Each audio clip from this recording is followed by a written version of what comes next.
Welcome back to 5 star rating kitchen. Protein రిచ్గా ఉండే mill మేకర్తో ఒక స్పెషల్ బ్రేక్ఫాస్ట్ తయారు చేసుకుందాం.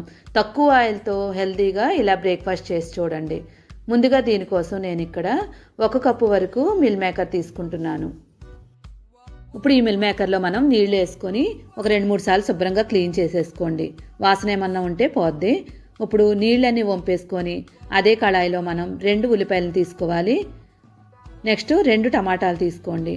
టమాటాకి ఎప్పుడైనా కానీ పైన ఉన్నది తీసేసుకొని పెట్టుకోవాలి. ఇప్పుడు ఈ 2 టమాటాలని కళాయిలోనే పెట్టేసుకోండి. నెక్స్ట్ దీనిలో మనం 6 వెల్లుల్లిపాయ రమ్మలు, 4 పచ్చిమిరపకాయలు తీసుకోవాలి. నెక్స్ట్ 1 ఇంచు వరకు అల్లం తీసుకొని దీన్ని కూడా వేసేసుకోండి. ఎండుమిరపకాయలు 6 వేసుకోవాలి. కారం ఎక్కువ తినేవాళ్ళు ఉంటే ఒక 10 వరకు తీసుకోవచ్చు. నెక్స్ట్ దీనిలో ఒక 1/2 లీటర్ వరకు నీళ్లు వేసేసుకొని ఒకసారి బాగా ఇలా కలిపేసుకొని పొయ్యి మీద పెట్టేసుకోండి. ఇప్పుడు మనం స్టవ్ వెలిగించి స్టవ్ మీద పెట్టుకొని ఒక 10 నిమిషాల పాటు వీటినన్నింటినీ కూడా ఉడికించుకోవాలి. ఉడికించిన తర్వాత ఒకసారి మూత తీసి ఉడికే లేదో చెక్ చేసుకోండి. ఉల్లిపాయలు కొంచెం మెత్తగా అవ్వాలి, టమాటాలు కూడా మెత్తగా లేదో చూడండి. ఇంకా ఉడికిపోయినట్లయితే స్టవ్ ఆఫ్ చేసేసుకోండి. ఇప్పుడు స్టవ్ ఆఫ్ చేసి వీటినన్నింటినీ కూడా ఒక స్ట్రైనర్లోకి తీసుకోవాలి. అన్నీ కలిపి కాకుండా విడివిడిగా తీసుకోవాలి. ముందు ఒక స్ట్రైనర్లో టమాటాలు, ఉల్లిపాయలు, ఇంకా దీనిలోనే మనం వెల్లుల్లిపాయ రమ్మలు కూడా ఉడికించుకున్నాం కదా, వాటిని కూడా వేసేసుకోవాలి. నెక్స్ట్ ఎండుమిరపకాయలు కూడా వీటిలో వేసుకోండి. ఇప్పుడు వీటినన్నింటినీ కూడా ఒక ప్లేట్లోకి తీసుకోండి. చిన్న అల్లం ముక్క కూడా ఉడికించుకున్నాం కదా, దాన్ని కూడా వేసేసుకొని ఒక ప్లేట్లోకి తీసుకోండి. ఇప్పుడు వీటిని పూర్తిగా చల్లారనివ్వండి. కళాయిలో ఉన్నాయి కదా మిల్ మేకరు ఇంకా పచ్చిమిరపకాయలు, వాటిని వేరే స్ట్రైనర్లోకి తీసుకోండి. స్ట్రైనర్లోకి తీసుకొని గట్టిగా ప్రెస్ చేసినట్లయితే మిల్ మేకర్లో ఉన్న నీళ్ళన్నీ కూడా కిందకు వచ్చేస్తాయి. ఇప్పుడు ఈ మిల్ మేకర్ని ఇలాగ నీళ్ళన్నీ వంపేసుకొని పూర్తిగా చల్లారనివ్వండి. ఇది పూర్తిగా చల్లారిన తర్వాత ఒక మిక్సీ గిన్నె తీసుకొని ఆ మిక్సీ గిన్నెలో ఇది వేసేసుకొని దానిలో 1 కప్పు వరకు ఉప్మా రవ్వ వేసుకోండి, సుజీ రవ్వ. నెక్స్ట్ ఏ కప్పుతో అయితే మనం రవ్వ తీసుకున్నామో అదే కప్పుతో కప్పు పెరుగు తీసుకోవాలి. పుల్ల పెరుగు అయినా పర్లేదు, నార్మల్దైనా పర్లేదు, మిక్సీ చేసుకోండి. మిక్సీ చేసిన తర్వాత బ్యాటర్ని బౌల్లో వేసేసుకోండి. అన్నీ సమానంగా తీసుకోవాలి. మనం సోయా చంక్స్ కూడా 1 కప్పు తీసుకున్నాం. ఇప్పుడు దీనిలో మనం ఒక ఉల్లిపాయని చిన్న చిన్న ముక్కలుగా కట్ చేసుకొని వేసుకోండి. క్యారెట్ ఒకటి, దీన్ని కూడా చిన్న ముక్కలుగా కట్ చేసి వేసుకోండి. నెక్స్ట్ కరివేపాకు, నెక్స్ట్ అల్లం చిన్న చిన్న ముక్కలుగా కట్ చేసుకోండి, చాలా చిన్న ముక్కలు కట్ చేసుకోవాలి. నెక్స్ట్ ఫ్రెష్ కొత్తిమీర కట్ చేసుకొని వేసుకోండి. నెక్స్ట్ జీలకర్ర 1 స్పూన్ వరకు వేసుకోవాలి. ఇలా మొత్తం అన్నీ వేసిన తర్వాత రుచికి తగినట్లుగా ఉప్పు వేసుకొని ఇదంతా కూడా బ్యాటర్ అంతా కూడా బాగా కలిపేసుకోండి. ఇక్కడ మనం ఇంకా నీళ్ళు ఏమీ యాడ్ చేయనవసరం లేదు. మనం నీళ్లు లేకుండానే మనకి పిండి అంతా కూడా ఇలా రెడీ అవుద్ది, మనకి గట్టిగానే ఉంటుంది. ఇప్పుడు దీన్ని పక్కన పెట్టేసుకోండి. నెక్స్ట్ మనం ఆల్రెడీ ఉడికించి ఉంచుకున్నాం కదా టమాటాలు, అవి వాటిపైన టమాటాల పైన ఉన్న తొక్కంతా తీసేసుకోండి.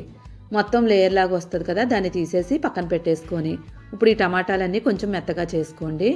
టమాటాలు ఉల్లిపాయలని మెత్తగా చేసేసుకోండి. ఇలా అయిన తర్వాత ఇప్పుడు ఒక మిక్సీ గిన్నె తీసుకోండి. ఆ మిక్సీ గిన్నెలో వీటినన్నింటినీ కూడా వేసేసుకోవాలి. నెక్స్ట్ కళాయిలో మనం నీళ్లు వదిలేసాం కదా, ఆ నీటిని దీనిలో వేసేసుకోవాలి. ఇప్పుడు దీనిలో మనం రుచికి తగినట్లుగా ఉప్పు వేసుకోండి. ఉప్పు వేసిన తర్వాత వీటిని మెత్తగా మిక్సీ చేసుకోవాలి. ఇలా పేస్ట్లా చేసుకున్న తర్వాత ఒక బౌల్ తీసుకొని దానిలోకి వంపేసుకోవాలి. ఇప్పుడు మనం దీనిలో కోసం పొయ్యి మీద కళాయి పెట్టుకోవాలి.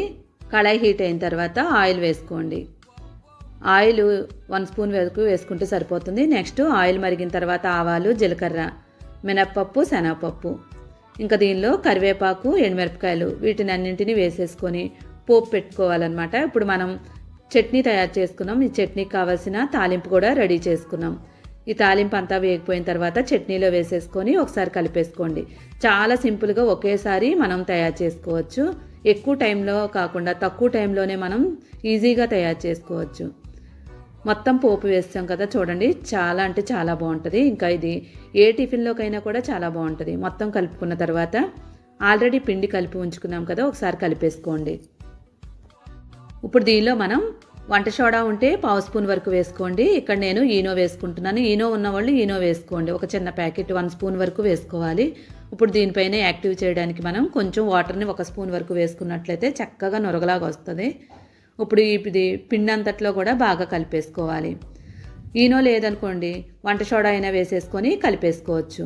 అప్పటికప్పుడు తయారు చేసుకున్నాం కాబట్టి మనకి పులవడానికి ఇలా వేసుకోవాలి. ఇప్పుడు పొయ్యి మీద కళాయి పెట్టుకొని కళాయి హీట్ అయిన తర్వాత నూనె వేసుకోండి.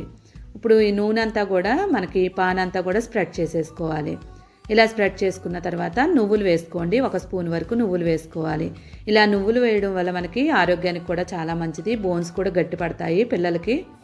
ఇప్పుడు పిండంతా వేసేసుకొని ఇలాగా పాన్ అంతా స్ప్రెడ్ చేసుకోవాలి. వేసేటప్పుడు మరీ లావుగా ఉండకూడదు, మరీ పల్చగా దోశలాగా కాకుండా మీడియం మందంలో ఉండేలాగా ఇలా వేసేసుకోండి. ఇలా వేసిన తర్వాత ఇప్పుడు దీనిపైన కొంచెం కొత్తిమీర వేసుకోవాలి. నెక్స్ట్ మూత పెట్టి మీడియం ఫ్లేమ్ మీద పెట్టుకొని ఒక 5 నిమిషాల పాటు అలానే ఉడికించుకోవాలి. 5 నిమిషాల తర్వాత మూత తీసి ఒకసారి చూడండి, వెనక వైపు అంతా కూడా కాలిపోయినట్టు పైనంతా కలర్ మారిపోవాలి. ఇప్పుడు వెనక వైపుకి తిప్పేసుకోండి. వెనక వైపు తిప్పిన తర్వాత నువ్వులన్నీ కూడా చక్కగా వేగి కనిపిస్తూ ఉంటాయి.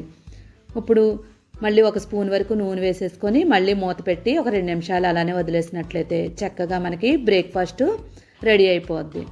మిల్ మేకర్తో తయారు చేసుకున్నాం కాబట్టి ఆరోగ్యానికి కూడా చాలా మంచిది. నువ్వులు కూడా కాల్షియం పెంచుతుంది. కాబట్టి ఇలాంటి పిల్లలకి అప్పుడప్పుడు చేస్తూ ఉన్నట్లయితే పిల్లల్లో మనకి ఎటువంటి విటమిన్లు తగ్గకుండా చక్కగా హెల్తీగా ఉంటారు. ఇలాంటి హెల్తీ రెసిపీల కోసం తప్పకుండా ఛానల్ని సపోర్ట్ చేయడానికి లైక్ చేయడం మాత్రం మర్చిపోవద్దు. Please like, share, subscribe my channel. Thank you.